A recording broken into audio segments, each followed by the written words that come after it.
Este trabajo surge de una demanda efectiva presente durante el dictado de las clases de semiótica en la licenciatura de Artes Electrónicas de la Universidad Nacional de 3 de Febrero. La materia desarrolla una metodología semiótica para el estudio de las dimensiones involucradas en la producción del sentido que realizan las prácticas artísticas contemporáneas, en especial las vinculadas a las artes electrónicas. Para esto se les propone a los estudiantes que tomen por objeto de análisis las obras que se encuentran realizando o ya producidas por otras asignaturas. Lo que hemos revelado en los últimos cortes es la frecuencia cada vez mayor de la utilización que hacen los estudiantes de lo que habitualmente se llama material de archivo. El término es usado de modo un tanto impreciso y reúne a la vez diversos elementos: registros sonoros, ordenados o catalogados por reconocidas instituciones, objetos, imágenes o audiovisuales pertenecientes a ámbitos privados y recientemente hallados o exhumados. Por otra parte, al tratarse de un material, o sea, de un insumo, una materia prima para la producción de obra, consideramos que es necesario su estudio para saber cómo operar con él en una práctica artística. Y más particularmente, en el marco de una cátedra de semiótica, nos interesa poder conocer cuál es la potencialidad de esos materiales para producir y transformar sentidos. Por este motivo, y en el marco del proyecto de investigación que lleva adelante la cátedra, que es titulado Semiótica de la performatividad, lente epistemológico, acontecimiento y efecto performático, hemos decidido elaborar algunos desarrollos que permitan ofrecer un abordaje semiótico a la compleja temática del archivo, de su constitución y sus usos. Nos valdremos de la metodología que orienta la mirada y la reflexión de esta cátedra, el denominado nonagono semiótico, un diagrama analítico basado en la semiótica de Peirce y diseñado por Claudio Guerri, que es nuestro tercero que no está. Me voy a inclinar un poco. ¿Vos llegás ahí? Sí. Proponemos entonces un abordaje del archivo a partir de la noción de performatividad. El término es entendido, al menos en una primera instancia, tal como es caracterizado por John Austin y su discípulo John Searle en su teoría de los actos de habla. Lo que Austin propone en sus conferencias es una revisión de lo que él llama la falacia descriptiva del lenguaje. De acuerdo con un planteo informacional, representacional del lenguaje, todos los enunciados verbales, y podemos extender la afirmación también a otros lenguajes, son concebidos, al menos en una primera instancia, como constataciones, representaciones, registros de una realidad o de una experiencia extradiscursiva. Y el análisis de estos enunciados consistiría en una contrastación con esa realidad, sea para mostrar su verdad o falsedad en un planteo más moderno, sea para mostrar su carácter parcial, arbitrario y sesgado en un planteo más contemporáneo. Ante esto, la performatividad considera aquellos discursos que no constatan o describen una realidad, sino que la producen o la transforman. De este modo, dirá Austin, ciertos enunciados producidos en ciertas circunstancias no constatan el nombre de un objeto o una persona, sino que la nominan. No describen una relación social entre los sujetos, sino que la construyen por el mismo acto de habla que los involucra. En esta perspectiva, el análisis, el estudio de los enunciados o discursos se desplaza de la verificación representacional hacia las condiciones de eficacia de esos enunciados. ¿Qué condiciones deben darse para que un discurso logre efectivamente operar, actuar sobre la realidad y la experiencia? A partir de lo anterior podemos inferir que un abordaje del archivo desde la performatividad solo es posible en la medida en que nos interroguemos acerca de cuál es la falacia informacional representacional del archivo. Para esto podemos recuperar las primeras formulaciones que realiza Ana María Wast en su texto Arte y Archivo, 1920-2010, Genealogías, Tipologías y Discontinuidades. En este trabajo, la autora propone la primera caracterización del archivo como suplemento mnemotécnico que preserva la memoria y rescata del olvido, de la amnesia, de la destrucción, de la aniquilación, hasta el punto de convertirse en un verdadero memorándum. Para esta autora, el archivo es un suplemento mnemotécnico porque articula el mnemé, el recuerdo vivo, fruto de la experiencia interna, con la hiponema, el acto de recordar. El acto de recordar tendría sus limitaciones, la capacidad de memoria, la supervivencia de quien recuerda, por eso requeriría de un suplemento. Pero este suplemento también es mnemotécnico porque postula una organización. Esto le permite a WASP diferenciar almacenar o coleccionar de archivar.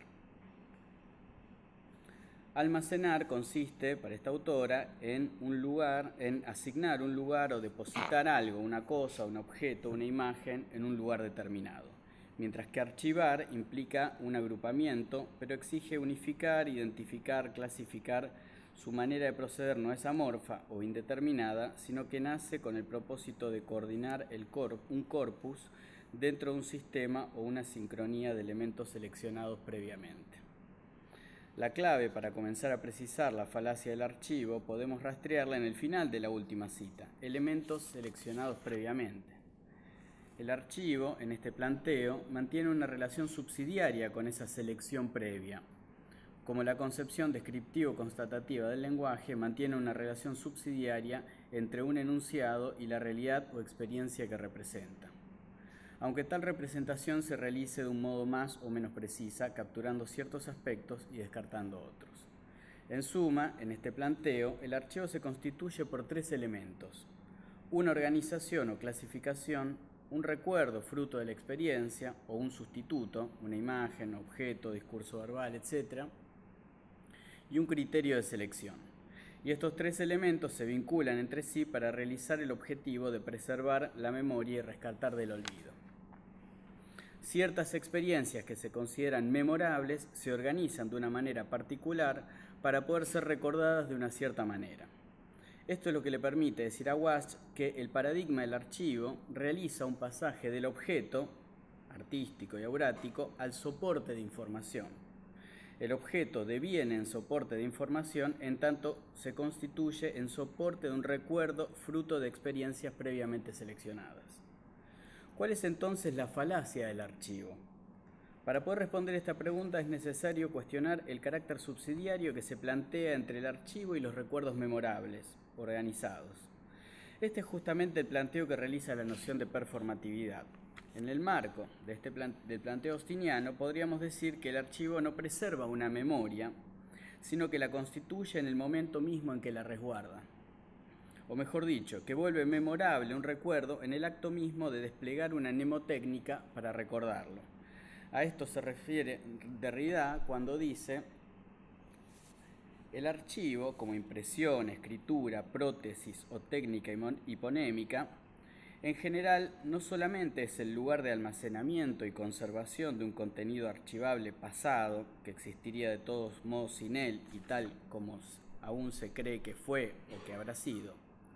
No, la estructura técnica del archivo archivante determina asimismo la estructura del contenido archivable en su surgir mismo y en su relación con el porvenir. La archivación produce, tanto como registra, el acontecimiento. Esta primera identificación de la falacia memorante del archivo necesita o puede complementarse a partir de los aportes de la semiótica triádica de Charles Sanders Peirce y de la metodología del nonágono semiótico. La primera de las ampliaciones que nos permite la semiótica peirciana es identificar cuáles son los aspectos involucrados en la producción de sentido que realiza el archivo. Esto significa que nos permite pensar al archivo como un signo. Si volvemos a la primera de las formulaciones que hemos incorporado en esta exposición, decíamos que el archivo estaba compuesto por tres aspectos: una organización, clasificación, un recuerdo, fruto de la experiencia, o un objeto, imagen, documento que opera como sustituto, y un criterio de selección de los recuerdos. Para cada uno de estos elementos se corresponde con los aspectos que constituyen una de las definiciones del signo en Peirce, que es lo que vemos en pantalla. De este modo podríamos leer lo que vemos en pantalla como que el archivo es algo que en tanto signo está por algo, un recuerdo forjado en una experiencia, en alguna relación, es decir, según una determinada organización y clasificación, y para alguien, un determinado criterio que postula una memoria selectiva de los acontecimientos. En este abordaje semiótico, el recuerdo o el objeto memorante, el material de archivo de nuestro o nuestra estudiante, solo hace sentido en la medida en que pueda ponerse en relación con una forma que lo organiza y lo sistematiza, lo arranca del puro almacenamiento amorfo, y un valor, un interpretante social y artístico que lo vuelve sustituto o testimonio de un acontecimiento pasado. El recuerdo o el objeto deja de ser entonces el hecho individual que insiste en estar ahí con independencia, con prescindencia de cualquier calidad y razón, como diría Peirce, para ingresar como existente en el proceso semiótico. Esta primera aproximación nos permite, por una parte, identificar ámbitos de indagación del archivo que despliegan problemáticas específicas y articuladas a la vez. Por otra, ampliar el estudio de la performatividad del archivo y reconocer cuáles son las dimensiones involucradas en su eficacia, capaz de, al decir de Derrida, producir el acontecimiento que registra. Bien. En un trabajo anterior, siempre producido en el marco del proyecto de investigación de la cátedra, hemos mostrado que el abordaje tradicional de la performatividad, surgido en el ámbito de la filosofía del lenguaje, ponía todo el énfasis en el rol que cumplían los componentes más convencionalizados en la eficacia de un discurso. La atención puesta al cumplimiento de ciertos pasos, a las condiciones de legitimidad de los productores, entre otros elementos, terminaban por dar una imagen de la performatividad centrada solo en aquellos aspectos que la semiótica persiana llama simbólicos. El objetivo de aquel artículo fue mostrar cómo el análisis de las imágenes y su emplazamiento permitía reconocer eficacias específicas, no solo a los aspectos simbólico y valorativo, sino también a los rasgos formales y materiales de tales imágenes. Tal como lo demostró la Gestalt, las cualidades formales de las imágenes son capaces de operar sobre otras imágenes, alterando la percepción del tamaño, de la continuidad. Otro tanto puede decirse acerca de las cualidades materiales y el lugar de emplazamiento de las imágenes. También estos rasgos logran afectar, intervenir e involucrar los cuerpos y transformar los espacios. De este modo, el abordaje triádico de la performatividad amplía también los postulados originarios y nos permite hablar de una performatividad simbólica, una performatividad indicial y una performatividad icónica, según la eficacia se atribuya predominantemente a sus aspectos valorativos, materiales o formales, respectivamente. En el marco de la siguiente presentación, la posibilidad de reconocer la interacción de tres eficacias particulares en el estudio de la performatividad del archivo nos demanda recuperar los tres aspectos que identificamos como operante en la producción de sentido que realiza el archivo. Dijimos que el archivo se constituía por cierta organización y sistematización, un grupo de objetos, documentos, imágenes que operaban como sustitutos del acontecimiento y un criterio de selección que orienta y da las razones para constituir el acontecimiento como memorable. La hipótesis que queremos plantear en esta presentación afirma que cada uno de estos aspectos constitutivos del archivo tiene su eficacia específica en la construcción del acontecimiento archivado, de tal modo que se puede postular la existencia de una performatividad simbólica, una indicial y una icónica del archivo. Del mismo modo, se puede sostener que en una determinada coyuntura o propuesta curatorial, algunos de estos elementos son capaces de adquirir un protagonismo mayor y volver a su eficacia como dominante por sobre las demás. Vamos entonces viendo las distintas tipologías de performatividades. La performatividad simbólica del archivo nos interroga acerca de la capacidad de los archivos, de las instituciones, de los colectivos, los estados, para construir una memoria, para inscribir el presente en luchas, conquistas, pero también en traumas y pérdidas. La performatividad simbólica es lo que vuelve a estos acontecimientos memorables. Es la que es capaz de recortar del continuo indiferenciado de la historia ciertos episodios diferentes que se consideran relevantes para el presente. En este punto, el archivo exhibe lo que Derrida llama el poder arcóntico, aquel mandado que recaía sobre aquellos magistrados que resguardan los documentos, pero a la vez eran los únicos autorizados para su interpretación. La performatividad indicial del archivo, por su parte, nos interroga sobre la posibilidad que tienen los objetos y los documentos para constituir ellos mismos un acontecimiento y no limitarse solamente a materializar una memoria definida en una instancia, la simbólica, diferente. En una reciente propuesta curatorial del Museo Provincial Rosa Galisteo de Rodríguez, de la ciudad de Santa Fe, se utilizaron todas las salas para desplegar en ella casi la totalidad del patrimonio de ese museo. Las obras estaban dispuestas, casi amontonadas, sin que se puedan reconocer entre ellas los criterios de agrupación tradicionales o los propuestos por un texto de sala o un catálogo. Museo Tomado, así se llamó la muestra, y las obras exhibidas no permanecían demasiado tiempo, porque eran semana a semana sustituidas por nuevas obras patrimoniales, cuyo almacenamiento también formaba parte de la exposición. Al mismo tiempo, los visitantes podían ver el proceso de restauración de las obras que se realizaba en salas próximas a las que intentaban contener la desmesura del patrimonio archivado. En casos como estos, es la misma materialidad y desmesura del archivo la que se impone por sobre los criterios de selección, simbólicos y de organización, icónicos. Los documentos, objetos y obras involucradas en estas propuestas no admiten la lectura convencional del archivo. No son concebidos ni experimentados como instanciaciones materiales de una memoria, como singularidades simbolizadas. Los materiales se vuelven operantes, capaces ellos mismos de forjar un acontecimiento o la experiencia de ese acontecimiento, sin requerir necesariamente del andamiaje verbal o discursivo que lo escriba en un relato histórico, en una política de la memoria. También pueden considerarse aquellos archivos que involucran operaciones destinadas a recrear la experiencia del acontecimiento, es decir, que proponen al visitante una relación mucho más somática que cognitiva con el hecho histórico rememorado. Tal sería el caso del Museo Judío en Berlín y su Torre del Holocausto, o las altas paredes de granito y la rampa de ingreso en el Parque de la Memoria de la Ciudad de Buenos Aires.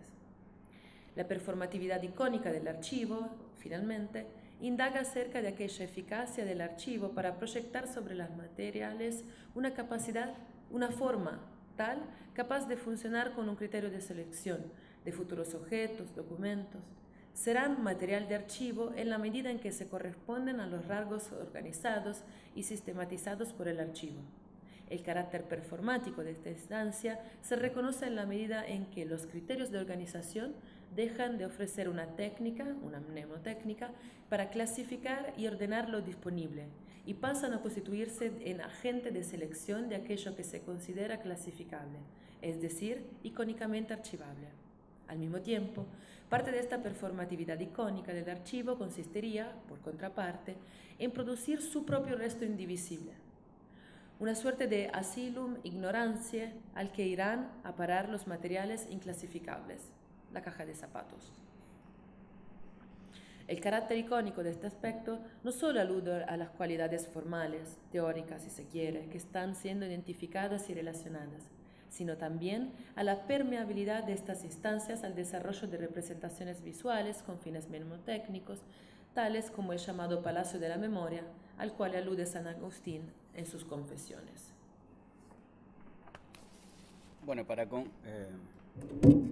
concluir ya, estamos un poco pasados de tiempo, decíamos que, tal como hemos buscado presentarlo aquí, el archivo puede ser entendido como un lente epistemológico, otra de las acepciones que atribuye Diana Taylor a la noción de performance, y este lente opera sobre los fenómenos, los discursos y documentos para reconocer en ellos su carácter archivístico, la capacidad para seleccionar un acontecimiento, recrear un acontecimiento y organizar y clasificar los recuerdos para volverlos accesibles e inteligibles.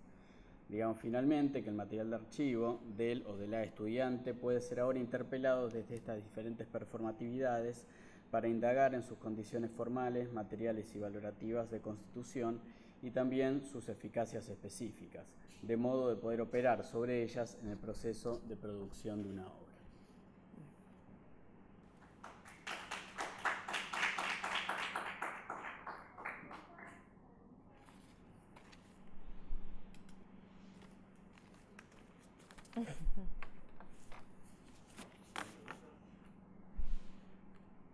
Hola.